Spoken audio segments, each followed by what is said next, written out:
जरूर आपका स्वागत करता हूं आपके अपने चैनल प्रदीप फिजिक्स प्लैनेट पे। तो वापस हम आ चुके हैं आपके नेक्स्ट लेक्चर को लेकर के। देखिए जहां पर ये बच्चों आपका ये लास्ट लेक्चर होने वाला है। मैं बता दूं आपको कि इस चैप्टर में हमने ऑलमोस्ट सारी चीजें खत्म कर चुकी है और अब हम आ चुके हैं लास्ट टॉपिक पर। ये टॉपिक होने वाला है एकदम यूनिक टाइप का है, तो इसलिए फोकस करेंगे, ध्यान से समझेंगे और कोई भी डाउट हो मुझसे शेयर करेंगे। आइए फटाफट से टॉपिक देखते हैं क्या है टॉपिक। तो अब हम लोग देखेंगे एक समान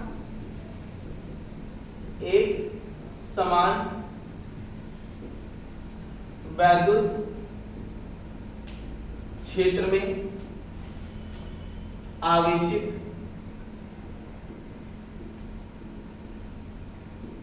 कण की गति, आवेशित कण की गति कह लीजिए या आवेशित कण का गमन पथ कह लीजिए, दोनों का मतलब सेम ही होता है, राइट। तो अब हम करना क्या है, तो हम लोगों को सबसे पहले एक यूनिफॉर्म इलेक्ट्रिक फील्ड सपोज कर लेना है। सपोज कर लीजिए कि एक यूनिफॉर्म इलेक्ट्रिक फील्ड है, राइट। और ये यूनिफॉर्म इलेक्ट्रिक फील्ड देखिए आप ऐसे भी बना सकते हैं या फिर मेरे पास एक और तरीका है, उसको देख लेते हैं। दो पैरेलल प्लेट ले लिया जाए और इन दो पैरेलल प्लेट को इस तरीके से चार्ज कर देते हैं। लीजिए चार्ज कर दिया, एक को पॉजिटिवली चार्ज कर दिया और एक को नेगेटिवली चार्ज कर दिया, राइट। ये देखिए नेगेटिवली चार्ज कर दिया, तो एक तरफ पॉजिटिव चार्ज एक तरफ नेगेटिव चार्ज, तो इनके बीच में इलेक्ट्रिक फील्ड एस्टैब्लिश हो जाएगी। ये इलेक्ट्रिक फील्ड एस्टैब्लिश हो गई, राइट, पॉजिटिव से नेगेटिव की ओर। क्योंकि चार्ज दोनों पर बराबर और विपरीत है इसलिए इलेक्ट्रिक फील्ड जो है वो यूनिफॉर्म होने वाला, एक समान होने वाला, राइट। अब मान लीजिए कि मेरे पास कोई चार्ज है जिसका नाम है Q और ये एंटर कर रहा है, राइट, इस तरह से ये विवेक से एंटर कर रहा है। किस तरह एंटर कर रहा है, तो एक समान वैद्युत क्षेत्र में ये लंबवत प्रवेश कर रहा है। वैद्युत क्षेत्र ऐसे है, ये ऐसे जा रहा है, तो इसका मतलब लंबवत प्रवेश कर रहा है। तो लीजिए ये एंटर कर गया, लीजिए एंटर किया। जैसे ही ये यहाँ पे एंटर किया यहाँ पर, तो एंटर करते ही यहाँ वैद्युत बल लगना स्टार्ट होगा, राइट। तो अभी हम लोग समझेंगे कि वैद्युत बल का क्या रोल है। मान लीजिए कि इस प्लेट की जो कुल लंबाई है वो कुल लंबाई L, मान लीजिए कुल लंबाई L है जो कि x एक्सिस में है, तो आप चाहो तो इसको x या L ले सकते हो, राइट। तो एक काम करते हैं बच्चों, इसको हम कैपिटल X बराबर कैपिटल L लिख देते हैं, जरूरत पड़ने पे यूज कर लिया जाएगा। और ये जैसे ही एंटर करेगा तो वैसे ही कण पर बल लगना शुरू होगा। अब देखते हैं कि क्या होता है आगे इस पर बल लगने पर। तो जैसे ही एंटर किया तो ये जा रहा था किस एक्सिस में, x एक्सिस में, राइट। तो x एक्सिस में जा रहा था, तो किस वेग से जा रहा होगा, vs वेग से, जो कि v के बराबर था। कोई दिक्कत नहीं है, समझ में आता है। लेकिन जब ये इस अक्ष में जा रहा था तो क्या y अक्ष में जा रहा था, इसका जवाब है नहीं, नहीं, ये y अक्ष में कहां जा रहा था, ये नहीं जा रहा था। इस समय y अक्ष में जब यहाँ एंटर किया होगा तो y अक्ष पे वेग कितना रहा होगा, तो y अक्ष पर वेग तो था नहीं कुछ, तो 0 था। लेकिन एक बात याद रखिएगा कि जैसे ही ये प्रवेश करेगा तो बल यहीं से लगना शुरू होगा, लेकिन बल का प्रभाव आपको अगले टर्म पे न मिलेगा। तो यहाँ पे लगना शुरू हुआ और यहाँ से जैसे ही बल नीचे की ओर लगेगा तो कौन सा बल लगेगा, आपको पता है कि E बराबर होता है F बाई Q, तो यहाँ से F बराबर हो जाएगा Q इंटू E, क्योंकि वैद्युत क्षेत्र में क्या लगता है, वैद्युत बल ही तो लगता है। तो वैद्युत क्षेत्र में बल लगा और किस पर लगा, कण पर लगा। कहाँ लगा, बल की दिशा हमेशा वैद्युत क्षेत्र की दिशा होती है, तो ये हो गया नीचे की ओर, ये लग गया F, और F कहाँ, नीचे की ओर, कुछ इस तरीके से नीचे की ओर लगना शुरू हुआ। तो ये लगना शुरू हुआ, इसका प्रभाव आपको आगे की ओर दिखेगा। ये देखिए धीरे से अब नीचे जाएगा, क्योंकि आगे की दिशा में कोई बल नहीं लगा इसलिए आगे तो ये जाएगा ही, आगे जाना इसका तय है, आगे तो चलेगा। लेकिन नीचे की ओर अगर लगातार कोई ढकेले तो सीधी सी बात है, अगर कोई इधर जा रहा लगातार इसको नीचे की ओर ढकेले तो ये धीरे धीरे धीरे धीरे नीचे की ओर जाएगा। अब पूरा वैद्युत क्षेत्र एक समान है तो बल यहाँ यहाँ यहाँ यहाँ यहाँ हर जगह बल लगता रहेगा और इतना ही बल लगेगा, क्योंकि आवेश उतना ही है, वैद्युत क्षेत्र उतना ही है, और बस कण का पथ धीरे धीरे धीरे धीरे धीरे धीरे नीचे की ओर जाएगा। कब तक नीचे की ओर जाएगा, जब तक कि वैद्युत क्षेत्र एग्जिस्ट करता है, इलेक्ट्रिक फील्ड जब तक एग्जिस्ट करेगा तब तक ये नीचे की ओर बेंड होता रहेगा। लेकिन इसका आगे जाना कम नहीं होगा, ये आगे भी जाएगा नीचे भी जाएगा। मान लेते हैं कि जब ये आगे जा रहा था तो आगे जाने में कोई बल भले ना लगाओ, क्योंकि आगे तो कोई बल लगा नहीं, नीचे ही बल लगा है। तो इस केस में इसका विक्षेप इसका अपने मार्ग से झुक जाना, अपने मार्ग में जाते हुए झुक करके दूसरे मार्ग में या दूसरे डायरेक्शन में चले जाना, इसको हम लोग कहते हैं विक्षेप। विक्षेप को हम स्मॉल y या बच्चों कैपिटल Y से भी दिखा सकते हैं। तो मान लेते हैं कि विक्षेप आपका स्मॉल y है और इस स्मॉल y को हमने यहाँ पे लिख रखा हुआ, राइट। तो अब आपको बताना ये है कि अगर कोई पार्टिकल मतलब आवेशित कण एक समान वैद्युत क्षेत्र में चलता है तो इसका पथ एक ऐसा होगा। पथ को थोड़ा समझिएगा बच्चों, पथ क्या होता है। पथ देखिए कई तरीके के होते हैं। अगर ये ऐसे चलता तो इसको कहते हैं सरल रेखा। सरल रेखा का समीकरण याद है आपको, mx + c होता है, राइट। अगर ये सरल रेखा कुछ इस तरीके की होती तो ऐसे केस में y = -mx + c होता, राइट। अगर ये सरल रेखा कुछ इस तरीके की होती मतलब वृत्ताकार का हिस्सा होता तो ऐसे केस में ये होता x² + y² = r² बच्चों। और अगर ये कुछ इस तरीके का होगा, ठीक है, तो ऐसे केस में y = 4ax² होगा, राइट। y² = 4ax। तो इस कहानी को थोड़ा ध्यान से समझिएगा कि हम यहाँ पे क्या देख पा रहे हैं कि अलग अलग जो कॉनिक्स है, अलग अलग कॉनिक्स इस तरह से और भी है बच्चों, दीर्घवृत्त है और आपका अति परवलय है, उसका भी ग्राफ होता है। तो अलग अलग कॉनिक्स जो होते हैं वो अलग अलग मार्ग का समीकरण देते हैं। तो अलग अलग मार्ग का समीकरण आपको थोड़ा बहुत आइडिया होना चाहिए। वृत्त का क्या होता है, सरल रेखा क्या होता है, परवलय का क्या होता है, ये परवलय कहलाता है। जो परवलय को आप ऐसे सोच सकते हैं ना, जो अंडे का पथ होता है, अंडे का शेप जो होता है एग्जैक्टली उसे हम लोग कहते हैं परवलय। या फिर अगर आपने देखा होगा रग्बी वगैरह खेलते हुए किसी को, तो रग्बी का जो बॉल होता है रग्बी की, उस बॉल को भी हम ऐसे ही शेप में देखते हैं। तो उस शेप का भी शेप एग्जैक्टली इसी तरीके का होता है, जिसका समीकरण y² = 4ax, राइट, इस टर्म में आता है। इस तरीके से ये ऐसे भी हो सकता है या फिर अगर ऐसे भी हो सकता है, ऐसे भी, मतलब ये सारे चारों तरफ किसी भी पथ में हो सकता है। इसको पहचान कैसे करते हैं हम लोग, तो इसकी पहचान ये होती है बच्चों की अगर ये समीकरण दोनों लीनियर है, मतलब कि x पर भी सिंगल है, y पर भी सिंगल है, तो रेखीय समीकरण होगा। माइनस में है तो ठीक है, माइनस में होगा तो भी सरल रेखा ही रहेगा ना। अगर ये दोनों x और y में द्विघात है तो ये आपका क्या हो गया, ऐसे केस में इसको सरल वृत्त कहते हैं, राइट। सरल वृत्त मतलब वृत्त का समीकरण है अगर दोनों क्वाड्रेटिक द्विघात है। दोनों सिंगल है तो सरल रेखा, दोनों क्वाड्रेटिक है तो, अगर एक क्वाड्रेटिक है और एक सिंगल है तो ऐसे केस में इसे हम लोग क्या कहते हैं, परवलय कहते हैं। परवलय का समीकरण जो अंडे का शेप होता है एग्जैक्टली उसी के शेप को हम लोग कहते हैं y² = 4ax या परवलय, राइट। आइए चेक करते हैं कि इसका पथ इनमें से कौन सा होने वाला है। पहले तो मान लेते हैं, माना कोई आवेशित कण एक समान वैद्युत क्षेत्र में लंबवत प्रवेश करता है जहां कण v वेग से x अक्ष की दिशा में गतिमान, तब कण पर क्षेत्र में, ये क्षेत्र है बच्चों, कौन सा क्षेत्र, वैद्युत क्षेत्र, क्षेत्र में वैद्युत बल QE क्षेत्र की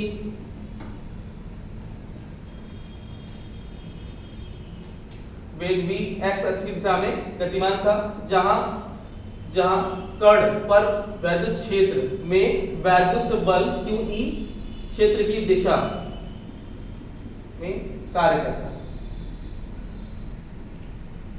है। जैसा ही कार्यरत होगा तो ये कण क्षेत्र की दिशा में घूमने के लगेगा। अतः कण पर वैद्युत बल F बराबर क्या होगा, Q × E, राइट। F बराबर Q × E, यही ना होता है। और हमारे न्यूटन साहब क्या बताते हैं कि अगर कण है तो कण में द्रव्यमान तो होगा ही ना, बिना द्रव्यमान के वो कण कैसे एग्जिस्ट करेगा, द्रव्यमान होगा ही, द्रव्यमान होगा तो उसमें त्वरण भी आएगा। तो कण में उत्पन्न त्वरण a होने पर ए होने पर F is equal to ma हो जाएगा, राइट। अब बल लगा तभी तो त्वरण आया, ऐसे केस में आप लिख सकते हो ma is equal to q into E, right. तो a इज इक्वल टू बच्चों हो गया q e अपॉन m, और m क्या है, जहां m जो है कण का क्या है, द्रव्यमान है, राइट, कण का द्रव्यमान है। ओके, आगे बढ़ते हैं, इसका नाम दे दीजिएगा बच्चों थर्ड। अब आगे देखना है कि अगर कण चल रहा है तो कौन सी दिशा में गया, क्या एक्स अक्ष में दिया, नहीं एक्स अक्ष में तो वो गया ही है, वो वाई अक्ष में भी गया, मतलब ये दोनों अक्षों में चला है। तो पहले तो हम आइए बात करते हैं एक्स अक्ष की दिशा में, एक्स अक्ष एक्स दिशा में क्या होगा, तो एक्स दिशा में तो कोई त्वरण लगा नहीं, कोई बल लगा नहीं, ऐसे केस में एक्स अक्ष में सिंपल सा गति का जो भी आप समीकरण समझते होंगे, ऐसे केस में क्या लगेंगे, चाल, चाल बराबर दूरी बटा समय। तो दूरी क्या है, दूरी है x, जो कि ये है टोटल x जो कि l के बराबर है, x अक्ष की दिशा मतलब l बटे में समय कितना लगा होगा t, तो समय बराबर क्या हो जाएगा l बटे में v। ये लीजिए समीकरण नंबर 4 हो गया तैयार। तो ये कहां से निकाला आपने, x अक्ष में। तो एक बात बताइए, कण आगे चल रहा है तो क्या नीचे नहीं जा रहा है, कण दोनों काम साथ साथ कर रहा है, तो जो समय उसे x अक्ष तय करने में लगा होगा वही समय तो y अक्ष भी तय करने में लगा होगा, एग्जैक्टली सेम लगा होगा। तो यहाँ पर x अक्ष की दिशा में हमने निकाल लिया, अब y अक्ष की दिशा में भी देख लेते हैं क्या हुआ है। y अक्ष की दिशा किसकी वजह से पॉसिबल हो पाई, क्षेत्र की वजह से। y अक्ष की दिशा में, y अक्ष की दिशा में गति का समीकरण लगाना होगा बच्चों, क्योंकि यहाँ त्वरण लगने लगा है, और त्वरण की दिशा कहाँ होगी, ये त्वरण की दिशा नीचे की ओर है, इसीलिए ये पथ नीचे की ओर भी दिखाई दे रहा है। तो ऐसे केस में गति का कौन सा समीकरण लगा दें जिसमें त्वरण भी हो और विस्थापन भी हो। याद करें, त्वरण भी हो, विस्थापन, समय तो होना ही है, ठीक है, समय तो यूज करेंगे ही ना। तो गति का देखिए समीकरण मैं लिख रहा हूं, y is equal to ut plus, क्योंकि बढ़ रहा है, हाफ at स्क्वायर। थोड़ा समझिएगा, u क्या है, u वह वेग है जिससे वो नीचे की ओर जा रहा है। तो जब ये नीचे की ओर जाना शुरू किया था उस समय इसका कोई वेग नहीं था, लेकिन जब बल लगा तब ने इसके अंदर वेग बढ़ना शुरू हुआ।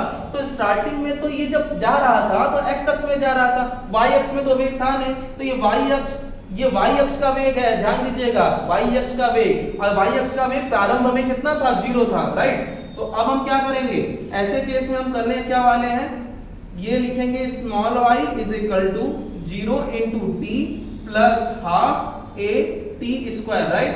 तो ये हो गया y इज इक्वल टू, ये तो पूरा 0 होगा क्योंकि ये प्रारंभिक ऊर्ध्वाधर वेग 0 था, तो हाफ और ए प्रारंभिक ऊर्ध्वाधर वेग 0, और ए की वैल्यू जो है वो यहां से ले लीजिए क्योंकि ये ऊर्ध्वाधर दिशा में त्वरण है। ऊर्ध्वाधर दिशा में त्वरण कितना आया था, q इंटू ई बटे में m, और समय बच्चों देखिए अभी आप लाए थे l बाई v, और ये ब्रैकेट कर लिया, ये v कौन सा वेग है, वो x अक्ष में जो दिशा में वेग था, इसका स्क्वायर। तो y इज इक्वल टू हो गया बच्चों कितना, half q e l square बटे में m और v स्क्वायर। अब m इंटू वी स्क्वायर, अब थोड़ा पहचानिए v स्क्वायर को। तो यहां पर एक बात तो तय हुई कि एक यहां पर l स्क्वायर एक्चुअली किसकी दिशा है, x अक्ष की दिशा है, x अक्ष को निरूपित करता है। तो थोड़ा समझेंगे पहले कि इसको हम अच्छे से लिखना चाहें तो क्या लिख सकते हैं, q इंटू ई बटे में 2mv स्क्वायर, और इसको ब्रैकेट ले लीजिए l स्क्वायर।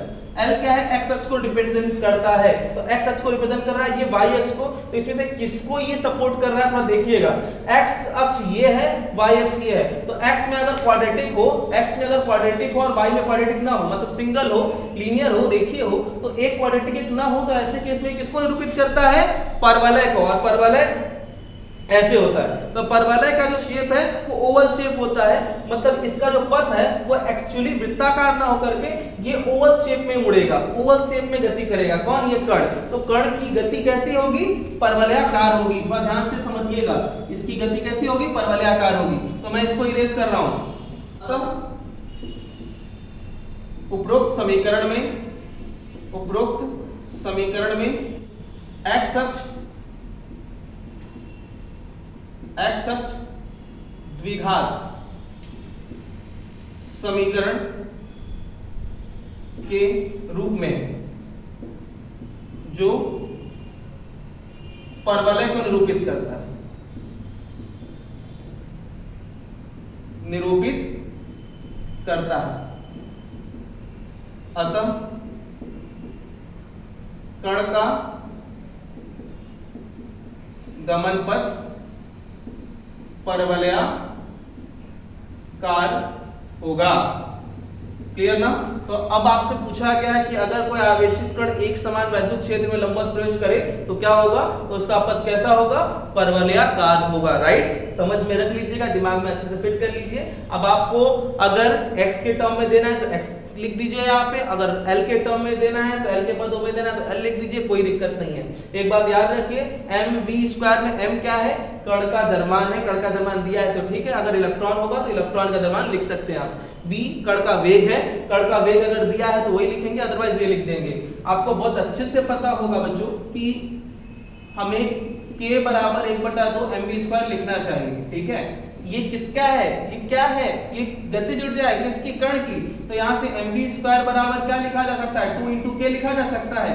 अतः हम चाहें तो इस समीकरण को y बराबर q × e × l² बटे में mv² की जगह पे mv² की जगह 2k लिख सकते हैं। 2 पहले से है तो 2 × 2k मतलब 4k लिखा जा सकता है क्या? हाँ, तो जैसा जरूरत होगा वैसा काम करेंगे।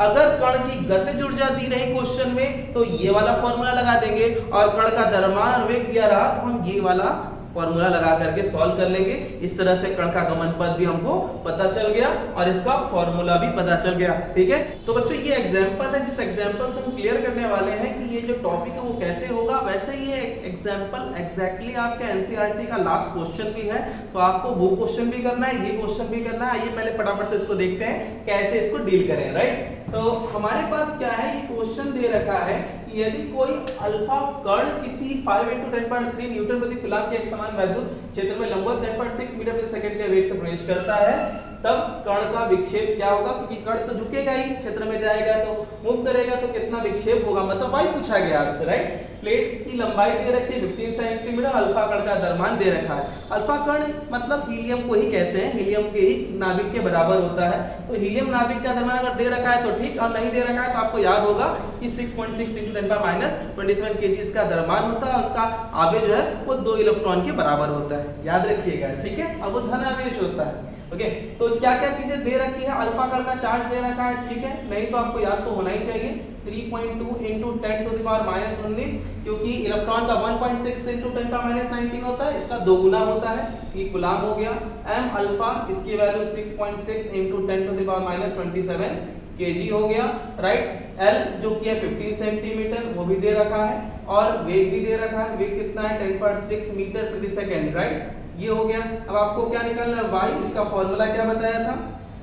इसका फॉर्मूला q × e/2mv² × l²। इसमें आप रख करके सॉल्व कर लीजिएगा, विक्षेप निकाल लीजिएगा, ये आपका होगा टास्क। राइट, और आपको यहाँ पे डायग्राम से हम क्लियर कर देते हैं कि यहाँ पर मान लीजिए कि ये पॉजिटिव प्लेट है और ये नेगेटिव प्लेट है, और इसकी लेंथ दे रखी है 15 सेंटीमीटर जो कि L के बराबर है।